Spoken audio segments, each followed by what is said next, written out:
శివాజీ విగ్రహానికి, ఛత్రపతి శివాజీ మహారాజ్ విగ్రహానికి పూలు సమర్పించాల్సిందిగా గౌరవనీయులు డాక్టర్ విశారదన్ మహారాజ్ గారిని కోరుతా ఉన్నాం సార్.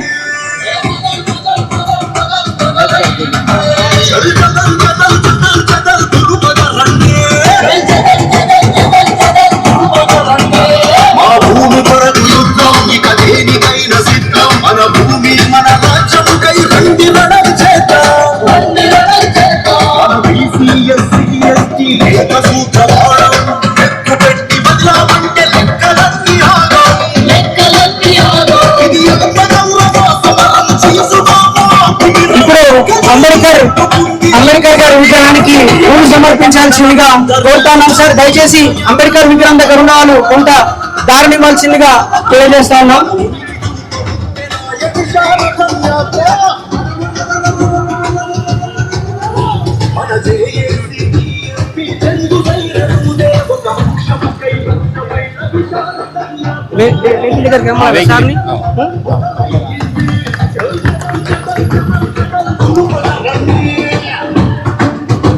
BC/SC/ST రైట్స్ అండ్ రాజ్యాధికార జేఏసీ రాష్ట్ర కన్వీనర్ డాక్టర్ విశారదన్ మహారాజ్ గారిని వేదికపైకి రావాల్సిందిగా విజ్ఞప్తి చేస్తా ఉన్నాం సార్. అందరికీ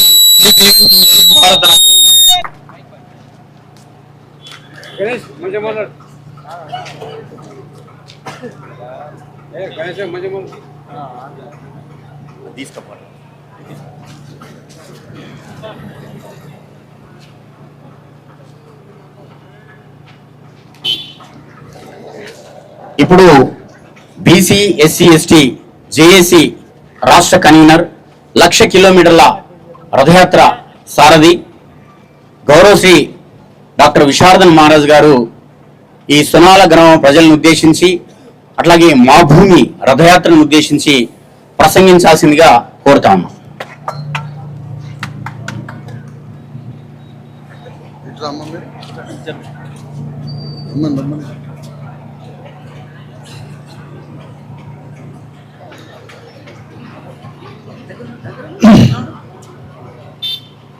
సునాల గ్రామ మా భూమి రథయాత్ర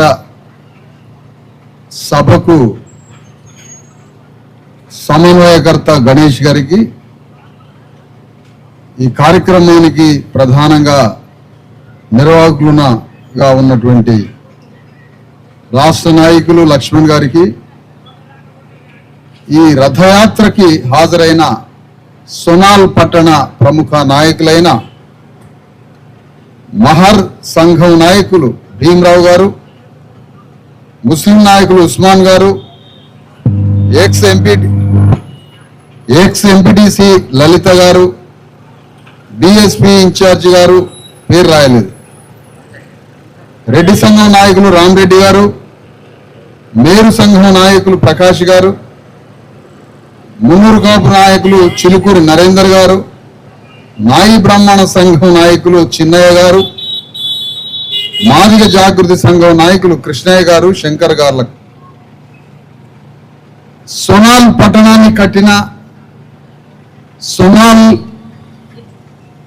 ఈ భవనాలని, ఈ రోడ్డుని తమ రక్త మాంసాలతో నిర్మాణం చేసి సునాల్ పట్టణంలో గ్రామంలో చుట్టుపక్కల ఉన్న వందల వేల ఎకరాల్లో తమ స్వేదంతో పంటలు పండించి వందల సంవత్సరాలుగా ఈ ఊరిని తయారు చేసి నిర్మించి ఇక్కడ నాగరికతను ఏర్పాటు చేసిన సునాల్ భూమిపుత్రులైన BC/SC/STలకి అగ్రవర్ణ ప్రజాస్వామ్యవాదులందరికీ 2 చేతులతో నమస్తే తెలియజేస్తా ఉన్నాను.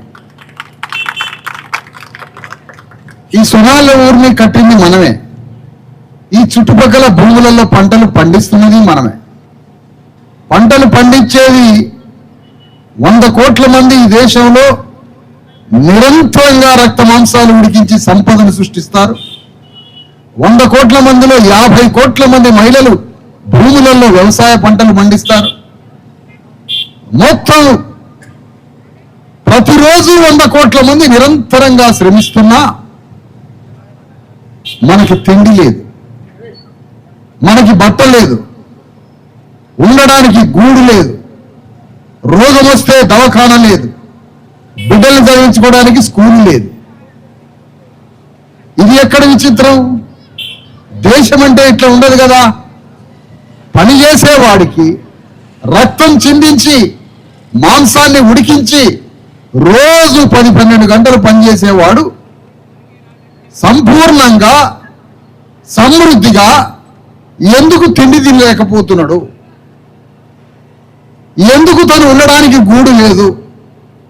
వ్యవసాయం చేయగలిగేవాడు, పంటలు పండించగలిగే సామర్థ్యం ఉన్నవాడు భూమి మీద శతాబ్దాలుగా యుగయుగాలుగా వేల సంవత్సరాల నుంచి పంటలు పండించే ఒక శ్రామికుడికి భూమి ఎందుకు లేదు? ఒక భవనాన్ని 100 అడుగులు భవనాన్ని కట్టగలిగే ఒక సుతారి పనిచేసే ఒక శ్రామికుడికి ఇల్లు ఎందుకు లేదు? వారి బిడ్డలు చదువుకోవడానికి బడెందుకు లేదు? ఇది దేశం అంటారా? ఇది పరిపాలన అంటారా? దీన్ని రాజ్యం అంటారా? ఏ ఊరు పోయినా ఈ పేదల ముఖాలు, వారి బట్టలు, వారి ఆరోగ్యాలు, వారి పిల్లల బతుకులు, వారి ఇంటికి పోతే వారి ఇండ్లు ఇంత హీనంగా ఎందుకు ఉన్నాయని అడుగుతున్నా. ఇది ఎవరు ప్రశ్నించాలి? ఎవరు మాట్లాడాలి? దీని గురించి ఎవరు పోరాటం చేయాలి? ఎవరికి వారైతే ఈ రాజ్యంలో దొంగలు పడ్డారు. ఈ దొంగలు 5 ఏళ్లకు ఒకసారి మనందరికీ కోటర్ సీసాలు పోసి, మందు పోసి, పైసలు ఇచ్చి 10% మంది లేని అగ్రకుల దొరలు, అగ్రకుల దొర అహంకారులు అమాయకులైన బీసీ ఎస్సీ ఎస్టీ ప్రజల దగ్గరికి వచ్చి మన చేతిలో భారత రాజ్యాంగం ఇచ్చిన ఓటు గండ్రగొడ్డలకి బేరం పెడతారు. 1 కోటర్ సీసా ఇచ్చి ఆ గొడ్డలితో మనకి నష్టం చేస్తున్న దొరమెడని నరకకుండా, మనకి నష్టం చేస్తున్న అగ్రకులాల కంఠాన్ని నరకకుండా ఆ గొడ్డల్ని 100 రూపాయల కోటర్ సీసాకి అమ్మేస్తున్నాం. మనం ఎట్లా బాగుపడతామని అడుగుతున్నాం. అందుకోసమే తెలంగాణ గడ్డ మీద ఎన్ని పోరాటాలు వచ్చినా, ఎక్కడ ఉద్యమాలు కల్పించినా సమాజం మాత్రం మారట్లేదు. సాయుధ పోరాటం జరుగుతుంది తెలంగాణలో, కమ్యూనిస్టు పోరాటం జరిగింది తెలంగాణలో, నక్సలైట్ ఉద్యమం జరుగుతుంది తెలంగాణలో, తెలుగుదేశం పార్టీ వస్తుంది తెలంగాణలోకి, కాంగ్రెస్ పార్టీ వస్తుంది, జనతా పార్టీ వస్తుంది, తెలంగాణ టీఆర్ఎస్ ఉద్యమం వస్తుంది. ఎన్ని ఉద్యమాలు వచ్చినా రెడ్డిరావు దొరలు మాత్రం సావట్లే. అంటే వాళ్ళ అధికారం సావట్లే. యోగి వేమన, మన ప్రజల కోసం కష్టపడ్డ యోగి వేమన ఉన్నాడు, ఆయన రెడ్డి. ఆ వేమన శిష్యుడైన ఈ రామిరెడ్డి గారు, ఈయన మన వర్గమే, పేదల వర్గమే. ఈయన్ని మనం కలపట్లే వాళ్ళతో. రేవంత్ రెడ్డి ముఠాలో ఈయన కలపట్లే, ఇంకో రెడ్డి దొంగల ముఠాలో ఈయన కలపట్లే.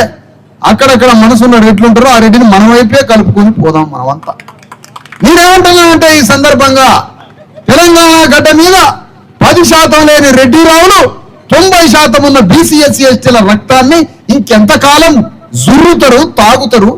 మా మాంసాన్ని ఎన్నాళ్ళు తందూరి పై మీద పెట్టి కాల్చుకొని తింటారు అని అడుగుతున్నా నేను. ఈ రెడ్డి రావులు అర్జెంటుగా కాంగ్రెస్ పార్టీ కొనిపోవాలి, అర్జెంటుగా ఆంధ్రోడు వెళ్ళిపోవాలి, ఆంధ్రోడు వెళ్ళిపోవాలని రోజు మంత్రం చదివి ఆంధ్రోడు నెలగొట్టి వెలమైన రాజ్యానికి వచ్చాడు.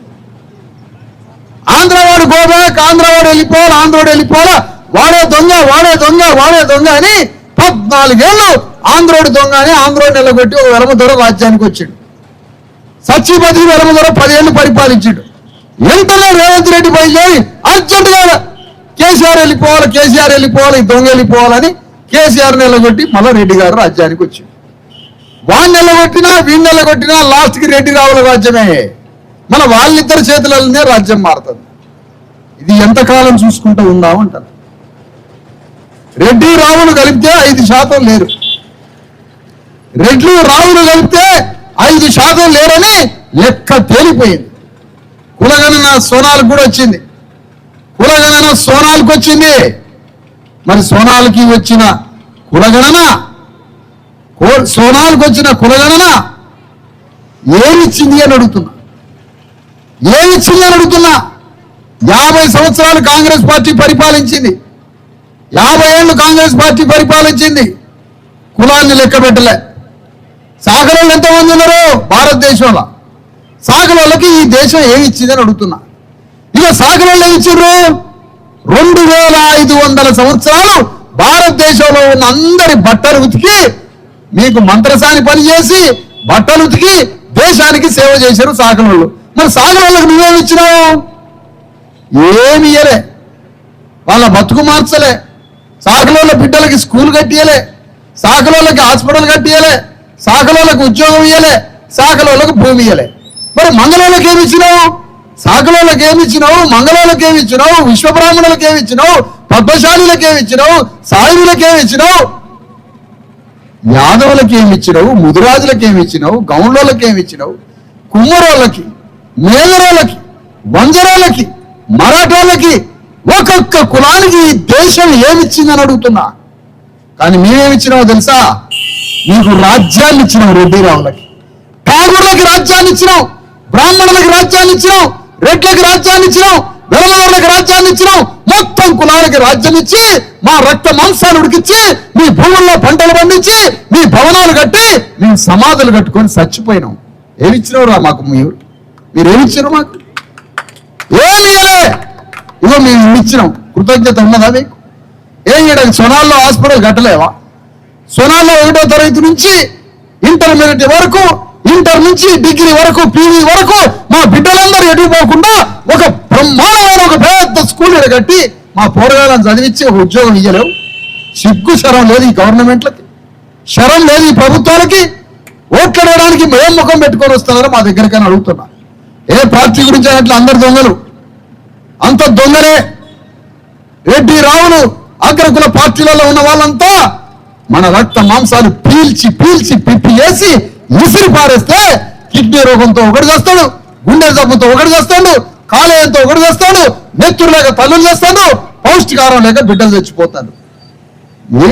ఎంత కాలం రక్తం తాగుతారు మాదంటారు.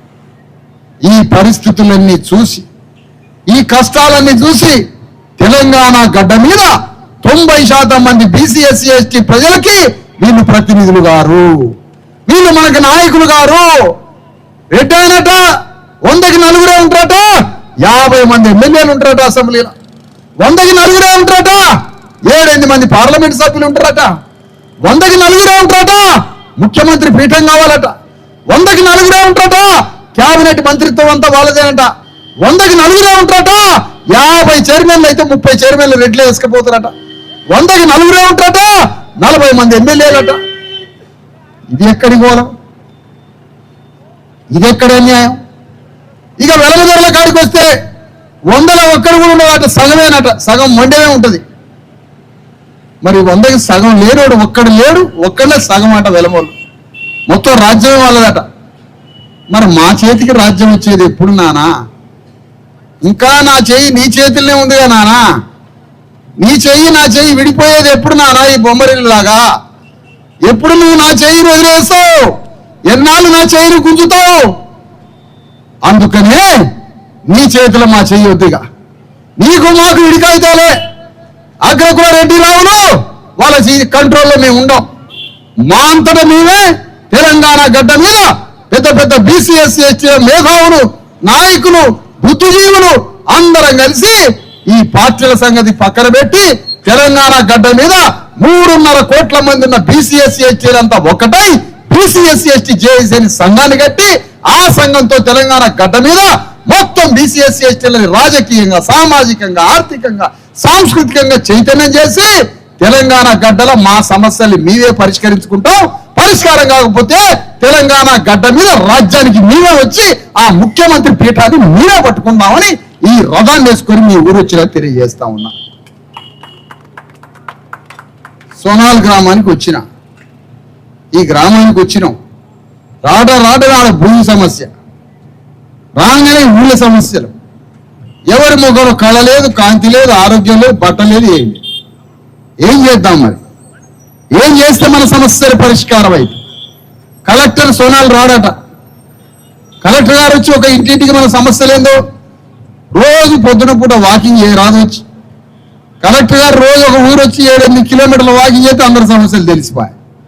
ఎవరి కొంప ఎట్లున్నది, వానికి తిండి ఉన్నదా, భూ ఉన్నదా, వాని పోరగాడు చదువుతుండా, ఎవడైనా కాలు ఇరిగిందా, పనిచేసి రెక్కలే ఆస్తిగా బతికేటోడు కాలు ఇరిగితే ఆ కొంపకు భూ పెట్టేది ఎవడని అడుగుతున్నాం.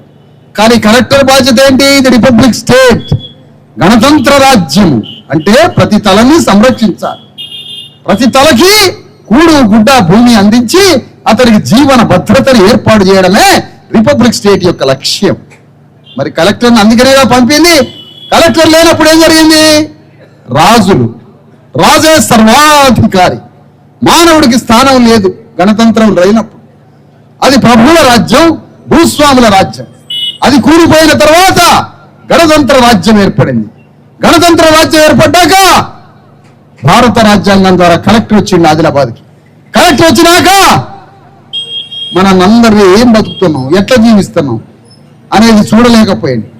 వాళ్ళిద్దరు అడ్డా పెట్టండి, లారీ డ్రైవర్ కూడా ఉపన్యాసం వినిపియండి, ఆయన బిడ్డల కోసం కూడా తిరుగుతున్నాం కదా. వచ్చిందాక చూడబాకండి మన నాయకులు, ఆడ నిలబడండి. అందుకనే తెలంగాణ గడ్డ మీద 3.5 కోట్ల మంది బీసీ ఎస్సీ ఎస్టీల తరఫున 3.5 కోట్ల మంది బీసీ ఎస్సీ ఎస్టీల తరఫున బ్రహ్మం నువ్వు అడిగిపో, ఎనికిపో, 3.5 కోట్ల మంది తరఫున బీసీ ఎస్సీ ఎస్టీ జేఏసీని ఏర్పాటు చేసి ఆ జేఏసీ ద్వారా ఏందన్నా ఏందది 3.5 కోట్ల మంది జేఏసీ తరఫున జేఏసీ సంఘాన్ని పెట్టి ఈ 90% మంది ప్రజలకి ఈ రేవంత్ రెడ్డి, చంద్రశేఖర్ రావు వీళ్ళు మనల్ని రక్షించలేరు. చంద్రశేఖర్ రావు ఆయన పార్టీ పెట్టిండు, రాజ్యానికి వచ్చిండు. నువ్వు 90% మంది తరఫున 10% మంది తరఫున అని అడుగుతున్నా. నేను ముఖ్యమంత్రిగా పనిచేసిన చంద్రశేఖర్ రావు నువ్వు 90 మంది ప్రజల తరఫున 10 మంది తరఫున మొన్న సభ పెట్టినావు, 20 లక్షల మంది వచ్చారు అంటున్నావు. రాబోయేది నా ప్రభుత్వం అంటున్నావు. వచ్చే నీ ప్రభుత్వం వెలమూల చేతులు పెడతావా, ఈ పని చేసుకునే శ్రామికులైన 90% లేబర్ చేతులు పెడతావా నువ్వు అధికారాన్ని? ఒకటే సింగిల్ క్వశ్చన్ చంద్రశేఖర్ రావు, మిస్టర్ చంద్రశేఖర్ రావు, రాబోయే ప్రభుత్వం నీదే అంటున్నావు కదా, ఏర్పాటయ్యే ఈ ప్రభుత్వం అణగారిన కులాలైన శ్రామిక జీవులైన 90% బీసీ ఎస్సీ ఎస్టీల చేతిలో పెడతావా, రాబోయే రాజ్యాన్ని నీ వెలమదొరల చేతిలో పెడతావా అని అడుగుతున్నా. సమాధానం ఉందా?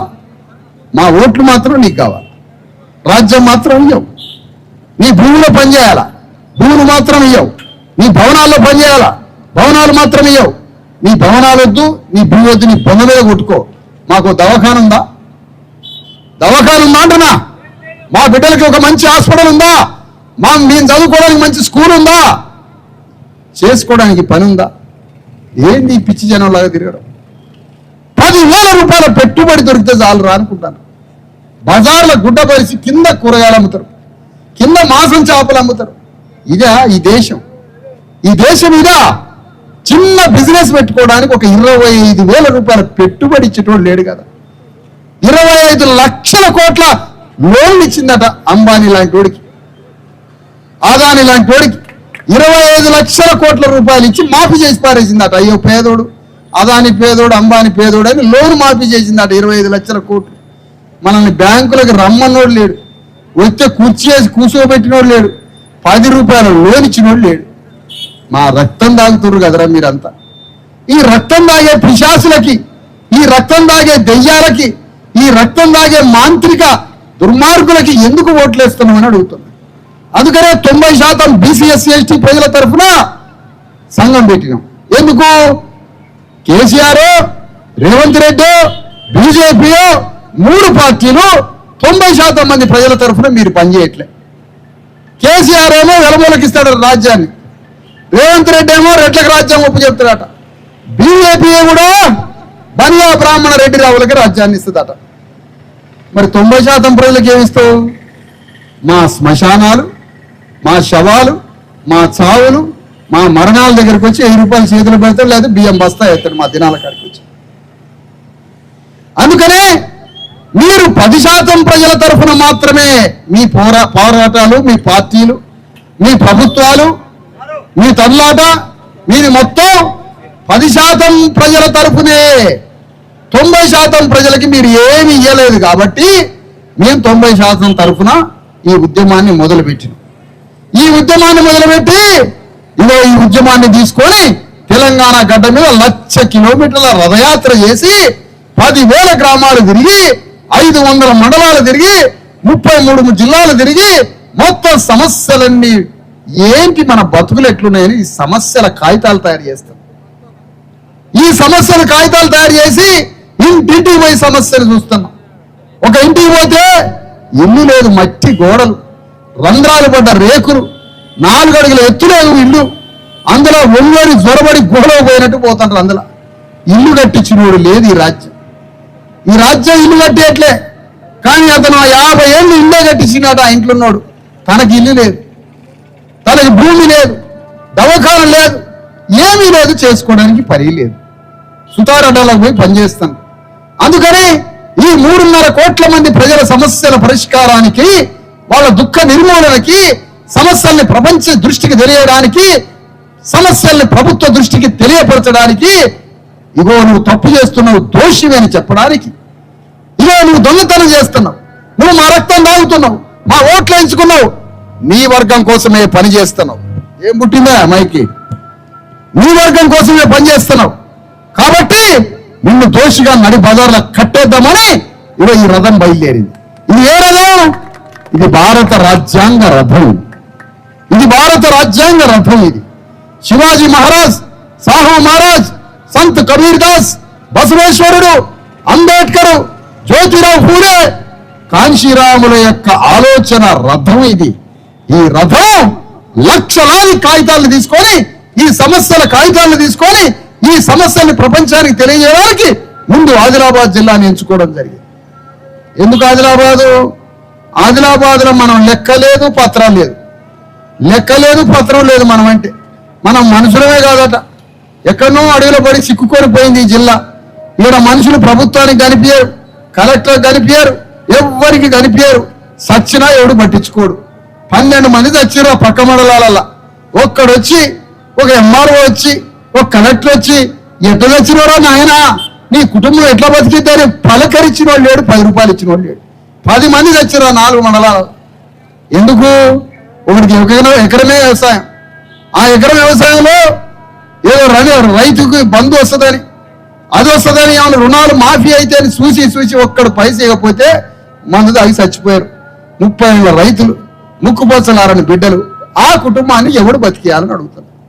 ఇలాంటి రాష్ట్ర ప్రభుత్వ దృష్టిలో లేని ఈ జిల్లా, కలెక్టర్ దృష్టిలో లేని ఈ జిల్లా, అటవీ ప్రాంతంలో ఉన్న అమాయకుల జిల్లాకే మొదటి ఈ రథయాత్ర రావాలని ఏప్రిల్ 14వ తారీఖున ఆదిలాబాద్ పట్టణంలో 10,000 మందితో సభ నిర్వహించి ఇగో ఈ జిల్లాలో 30 రోజుల నుంచి తిరుగుతూ సొనాల్ గ్రామం వచ్చినాయా. ఈ బీసీ ఎస్సీ ఎస్టీ జేఏసీ మేము బీసీ ఎస్సీ ఎస్టీలో మేము భారత రాజ్యాంగం మమ్మల్ని అణిచివేతకు గురైన వారిగా, పీడితులుగా, కుల వ్యవస్థలో 1000 సంవత్సరాల నుంచి పీడితులమని గుర్తించింది ఇండిజినియస్ పీపుల్. మేము అణిచివేతకు గురైనటువంటి భూమిపుత్రులం. మాకు భారత రాజ్యాంగ హక్కులు ఉన్నాయి. ప్రధాన స్రవంతిలో లేవు, మేము రాజ్యంలో లేవు, భూమి లేదు, మాకు సంపద లేదు. మేము ఈ దేశంలో దారిద్ర్య రేఖకు దిగు వల్ల ఉన్నటువంటి పేదలం. ఇంకా రేషన్ కార్డులు అడుక్కునే దుస్థితిలో ఉన్నాం. ఇంకా మాకు టాయిలెట్లు లేవు, కట్టేయమనే దుస్థితిలో ఉన్నాం మేము. ఇది మా బతుకులు. అందుకోసమే ఈ రథయాత్ర ఆదిలాబాద్ జిల్లాకి ప్రయాణమై ఇగో 30 రోజుల నుంచి మండలాలు తిరిగి ఇక్కడికి వచ్చింది. ఇంకా ఇంద్రవెల్లి పోలే, ఉట్నూరు పోలే, నిర్మల్ పోలే, ఇంకా నిర్మల్ సైడ్ పోలే, ఇంకా చాలా తిరిగే ప్రయాణం. ఎవరు పట్టించుకోకుండా, ఫోన్లు ఒత్తుకుంటా, టీవీలు చూసుకుంటా, ఉన్నప్పుడు మంచిగా తిరిగి, లేనప్పుడు పస్తులు పండుకుంటా, ఎవరికి వాళ్ళు పిచ్చోళ్ళు లాగుంటే మరి సమాజం గురించి ఎవరు ఆలోచించాలి? సమాజం గురించి ఎవరు మాట్లాడాలి? రేపు మనం చచ్చినాక మన బిడ్డలకి దిక్కేవాడు. రాజ్యాంగ రక్షణ కూడా తీసిపారేస్తే ఈ బిడ్డల్ని ఎవడు చూడాలా? ఆ భయం ఉందా మనకి? ఆ ఆలోచన ఉందా మనకి? అందుకనే రాబోయే తరాల కోసం పనిచేసేటోడే మానవుడు అంటాడు ఒక మేధావి. రాబోయే తరాలు ఎట్లా బతకాలో ఆలోచించాలి మనం అంతా. అందుకోసం తెలంగాణ గడ్డ మీద 90% బీసీ ఎస్సీ ఎస్టీలకి సామాజిక న్యాయం రావాలని, భారత రాజ్యాంగ హక్కులన్నీ కాపాడాలని, ప్రజా సమస్యల్ని పరిష్కారం కోసం ప్రభుత్వానికి, ప్రపంచానికి తెలియజేయాలని, అంతిమంగా మన రాజ్యమే స్థాపించాలని తెలంగాణ గడ్డ మీద ఇగో యాత్ర తీసుకొని సొనాలు వచ్చింది. ఈ కాగితాలన్నీ సేకరిస్తున్నాం. ఇప్పటికే 4-5 టట్టల లారీలు వచ్చినాయి, కాగితాలు వచ్చినాయి. ఇంకా 4-5 లారీలే వస్తాయి. ఈ కాగితాలన్నీ కలిపితే 3.5 ఏళ్ల యాత్ర. 3.5 ఏళ్లలో 4 లారీల కాగితాలు వెళ్తాయి ఈ ప్రజా సమస్యలు. ఈ కాగితాలన్నీ తీసుకొని పోతా రేవంత్ రెడ్డి దగ్గరికి, లేకపోతే సెక్రటేరియట్కి పోతా. అయ్యా ఇదో నేను తెలంగాణ గడ్డ మీద 3.5 ఏళ్ళు తిరిగినా, ఒక ఊళ్ళో కరెంటు లేదు, భూమి లేదు, వ్యవసాయం లేదు, వాడు కాలిరిగి చెయ్యిరిగి తినడానికి తిండి లేదు. ఈ సమస్యలన్నీ నీకు చెప్పడానికి వచ్చినావు. నువ్వు పరిష్కరిస్తావా? పరిష్కరించు. పరిష్కరించినావు అనుకో, 4 లారీల కాగితాలల్లో ఉన్న సమస్యలన్నీ పరిష్కరిస్తే నువ్వు దేవుడు అవుతావు. నువ్వు పరిష్కరించకపోతే ఈ 4 లారీల కాగితాలు ఇంతెత్తున పేర్చి కాంగ్రెస్ ప్రభుత్వానికి కాష్టం పేర్చి దాంట్లో కాంగ్రెస్ ప్రభుత్వానికి కాలబెట్టి ఆ అగ్నిలో నుంచి మన రాజ్యాన్ని బయటికి తిద్దామని నా ప్రయాణం కట్టాయా. కాష్టం పేరుస్తాం, నీకు ఖచ్చితంగా కాష్టం పేరుస్తాం. తెలంగాణలో కాంగ్రెస్ ప్రభుత్వానికి కాష్టం పేర్చి ఆ కాట్లనే ఈ కాంగ్రెస్ పార్టీని పడేసి మంచి నెయ్యి పోసి నిప్పు పెట్టి బూడిద చేసి ఆ అగ్నిలో నుంచి బీసీ ఎస్సీ ఎస్టీల రాజ్యాన్ని తీసుకొచ్చి నిర్మిస్తుంది. ఏం బీసీ వాడు ముఖ్యమంత్రి కావద్దా? ఒక దళితుడు ముఖ్యమంత్రి కావద్దా? వేస్తారు రెడ్లే ముఖ్యమంత్రులా? రెడ్డి ఆయన తిట్టి వెలమాయన ముఖ్యమంత్రుడు, వెలమాయన తిట్టి రెడ్డి ఆయన ముఖ్యమంత్రుడు. మీ ఆట మాత్రం భలేగుందా? కేసీఆర్ దొంగ, కేసీఆర్ దొంగ, కేసీఆర్ దొంగ. కేసీఆర్ తీసేసి మరి ఒక్కరోజైనా జైలు పెట్టకపోతే మరి అంటే ఏం మతలబు జరుగుతుంది మీ మధ్య? ఏం కోడింగ్ భాష జరుగుతుంది? మీ కోడింగ్ని డీకోడింగ్ చేసే దమ్మున్నది మాకు. నేను డీకోడింగ్ చేస్తాను మీ కోడింగ్ని. మిమ్మల్ని ఎందుకు అరెస్ట్ చేయట్లే కేసీఆర్ని? కేసీఆర్ని ఈయన అరెస్ట్ చేయడు. కేసీఆర్ రేపు రాజ్యానికి వస్తే ఈయన అరెస్ట్ చేయరు. కానీ మేము రాజ్యానికి వస్తే కేసీఆర్ని రేవంత్ రెడ్డిని ఇద్దరిని ఒకటే లాకప్ వేసి సీసీ కెమెరా పెట్టి మీరు ఇద్దరు ఏం మాట్లాడుకుంటారో 3.5 కోట్ల మందికి వినిపిస్తాం. దొంగల రాజ్యం ఇది, అగ్రవర్ణ దొంగల రాజ్యం ఇది. ఒకరినొకడు అరెస్ట్ లేదు. కేసీఆర్ లక్షల కోట్లు సంపాదించడానికి రేవంత్ రెడ్డి అన్నాడు. మరి నీ దగ్గర ఒక్క పైసా లేవంటావు. ఒక్క పైసా లేదు నా దగ్గర అంటాడు. ఎవరు? రేవంత్ రెడ్డి. నన్ను కోసినా ఒక్క పైసా లేదంటాడు. నన్ను కోసి ఉప్పు కారం పెట్టినా ఒక పైసా లేదంటాడు. నన్ను కోసి ఉప్పు కారం పెట్టి ఒట్టి తునకల్లాగా ఎండేసినా నా దగ్గర రూపాయలు లేదంటాడు. మరి నువ్వు అంతకుముందే ఉన్నావు. కేసీఆర్ దగ్గర ఉన్న లక్షల కోట్ల రూపాయలు రికవరీ చేస్తాన్నావు. చేసినవా? ఒక్క రూపాయి బిల్ల కేసీఆర్ దగ్గర నుంచి తీసినవా? మరి కేసీఆర్ నుంచి ఆ లక్షల కోట్లు తీసుకొచ్చి రాష్ట్ర ప్రభుత్వానికి పెట్టకపోయావు. మా ఊర్లో సొనాల్లో ఆ 12 గంటల హాస్పిటల్ 24 గంటలు చేయరాదు. 4 డాక్టర్లు తీసుకొచ్చాడు పెట్టరాదు. 400 ఎకరాల భూమి అమ్ముదామని చూసినావు నువ్వు హైదరాబాద్లో. 400 ఎకరాల భూమిని అమ్మి పెద్ద పెద్ద వ్యాపారవేత్తలకు ఇద్దరట. నేనంటున్నా 400 ఎకరాల్లో 1 ఎకరం 100 కోట్ల రూపాయలు ఉందాడ. 1 ఎకరం అమ్ము మా సొనాల కోసం. 1 ఎకరం సొనాల కోసం అమ్ము. ఆ 100 కోట్లు తీసుకొచ్చి 20 కోట్ల హాస్పిటల్కి పెట్టు, 20 కోట్లు జూనియర్ కాలేజీ పెట్టు, 20 కోట్లు ఈ రోడ్డు ఎడలింపు చేయి, ఇంకో 20 కోట్లు అంగన్వాడీ కేంద్రానికి పెట్టు, ఇంకో 20 కోట్లు మా బిడ్డలకి దేనికైనా ఖర్చు పెట్టరు. ఒకే ఎకరం అమ్మి, 1 ఎకరం అమ్ము. 400 కోట్లల్లా 1 ఎకరం అమ్మితే సొనాలు బాగుపడింది. గవర్నమెంట్ ఆఫీసులు అన్ని కట్టి మళ్ళీ 30 కోట్లు పెట్టి 30 కోట్లు పెట్టి కట్టి సొనాల కోసం 1 ఎకరం అమ్ము. అట్లెట్లా అమ్ముతాడు? అమ్మి మనకు 100 కోట్లు ఇస్తే సొనాల జనం బాగుపడతారు. బాగుపడితే తెలివితేటలు వస్తాయి. తెలివితేటలు వస్తే ఆత్మగౌరవం వస్తుంది. ఆత్మగౌరవం వస్తే నువ్వెవడు రా అంటాం. తూకిత్తే అంటే తూకిత్తే అంటాం. నువ్వెవడు రా అని అంటావు. ఆత్మగౌరవం వస్తే. ఆత్మగౌరవం మనకు రావద్దు. అడక్క తినాలా మనం. పౌడర్ సీసాలు అడుక్కోవాలా, చికెన్ మటన్లు అడుక్కోవాలా. వాళ్ళు మీటింగ్లు పెడితే గొర్రెల్లాగా లారీలు ఎక్కాలా. కషాయోడు తీసుకుపోయి కోసి మనల్ని మీటింగ్లకు అమ్ముతారు. ఈ రెడ్డి దొరలు మీటింగ్లకి రారు. ఈ వెలమ దొరలు మీటింగ్లకి రారు. పిచ్చి జనంలాగా ఎండలల్ల లారీలు ఎక్కి మన అయ్యలు అమ్మలు తీసుకొని పోయి వాడు గ్రౌండ్ నింపుకొని నా మీటింగ్ 20 లక్షల మంది వచ్చిర్రట. నేనంటున్నా రాజ్యం మాకు అయినప్పుడు మా జనంతో నీకేం పని అంటాను. రాజ్యం మాకు అయినప్పుడు మాకు అయినప్పుడు నీ భూములు ఎందుకు పని చేపిస్తాను? రాజ్యం మాకు అయినప్పుడు నీ భవనాలలో ఎందుకు పని చేపిస్తాను? రాజ్యం మాకు అయినప్పుడు నీ మీటింగ్లకి ఎందుకు తీసుకుపోతున్నావు అని అడుగుతున్నా. సమాధానం ఉందా అంటున్నా. నేను పెద్ద పంచాయతీ పెట్టుకున్నాయా, చాలా పెద్ద పంచాయతీ. మీరు ఊళ్ళో 1-2 పంచాయతీలు పెట్టుకున్నవాడు చూసింటారు. చిన్న చిన్న పంచాయతీలు చేసేటోడు చూసింటారు. నేను 3.5 కోట్ల మంది పంచాయతీని ఎత్తి మీద పెట్టుకొని తిరుగుతున్నా. ఇది చిన్న పంచాయతీ కాదు. 20 లక్షల ఎకరాల భూమి మంచాలని పంచాయతీ పెట్టుకున్నా.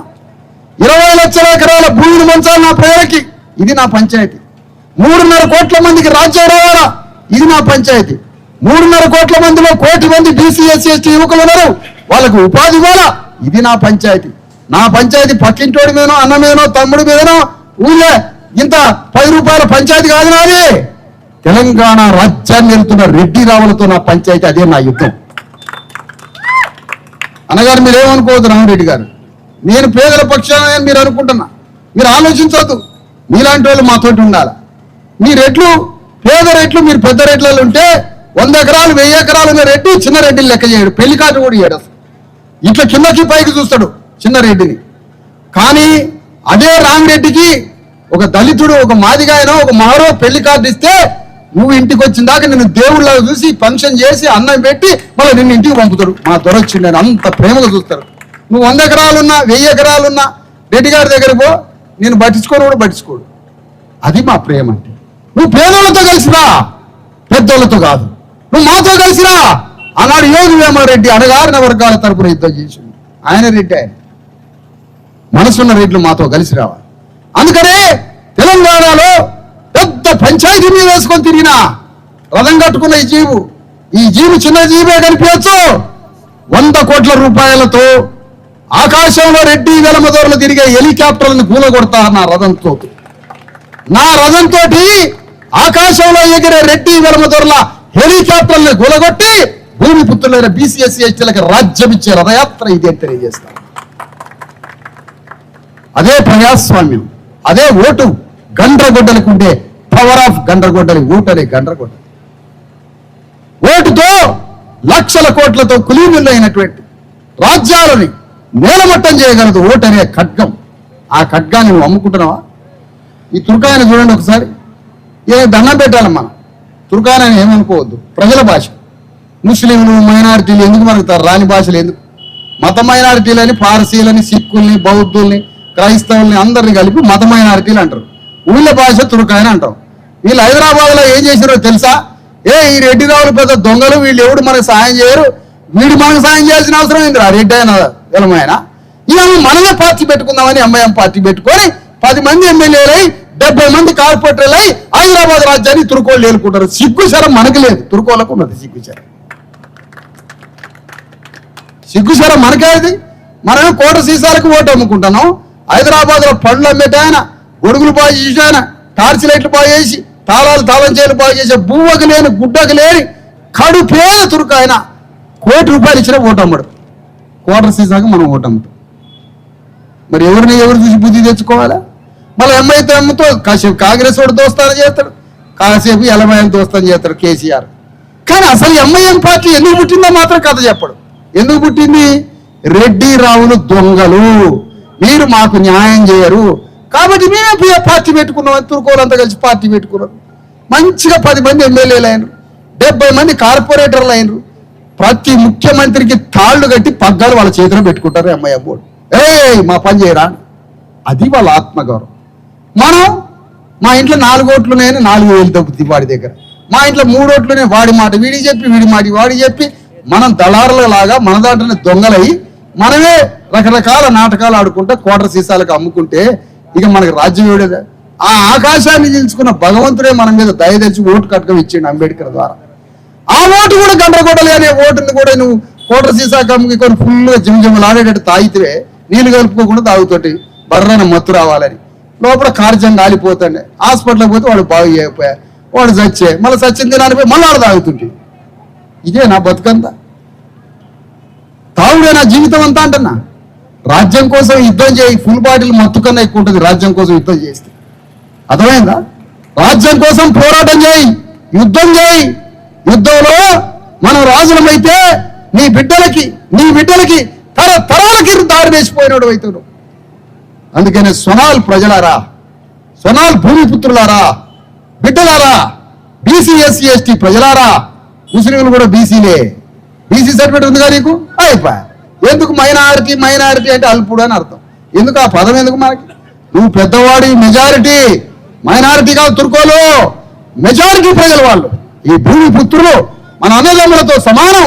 ఆనాడు సూఫీలు వచ్చి ఇక్కడ ఉన్నటువంటి బీసీలని, అణగారిన వర్గాలని, వివక్షత ఎదుర్కొన్న అణగారిన వర్గాలని కౌగిలించుకొని ఆ మతంలో తీసుకున్నారు.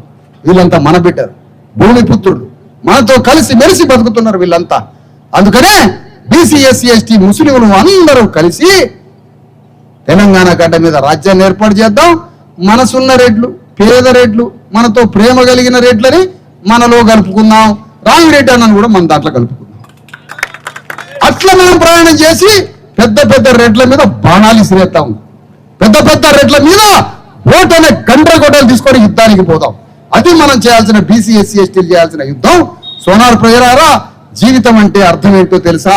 పరుల కోసం, సంఘం కోసం, 10 మంది కోసం, రాబోయే వారసులైన మన బిడ్డల కోసం పోరాడటమే జీవితానికి అర్థం, పరమార్థం అని తెలియజేస్తూ, ఇగో ఈ సమస్యలన్నింటి కోసం, ఈ సమస్యల పరిష్కారం కోసం ఆదిలాబాద్ జిల్లా కలెక్టర్ దగ్గర పోతున్నాం. కొద్ది రోజుల్లో అన్ని కాగితాలు తీసుకొని కలెక్టర్ దగ్గర పోదాం.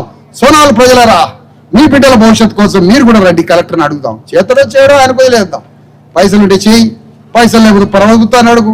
ప్రభుత్వం నా దగ్గర పైసలు లేవు అంటాడు రేవంత్ రెడ్డి, నన్ను కోసినా లేదంటాడు. మరి ఏం కోయాలనో ఎక్కడ కోయాలనో మనకు తెలియదు. కానీ మొత్తానికైతే రేవంత్ రెడ్డిది ప్రభుత్వం మీద ఒత్తిడి తీసుకొచ్చి కలెక్టర్కి అప్లికేషన్లు ఇచ్చి మొత్తం మనం ఈ పోరాటానికి ఒక అర్థవంతమైన ముగింపునివ్వాలని కోరుతూ మీ అందరి దగ్గర నుంచి సెలవు తీసుకుంటాం. సుహాల గ్రామానికి చేరుకున్న డాక్టర్ విశారదన్ మహారాజ్ గారి 1,00,000 కిలోమీటర్ల మా భూమి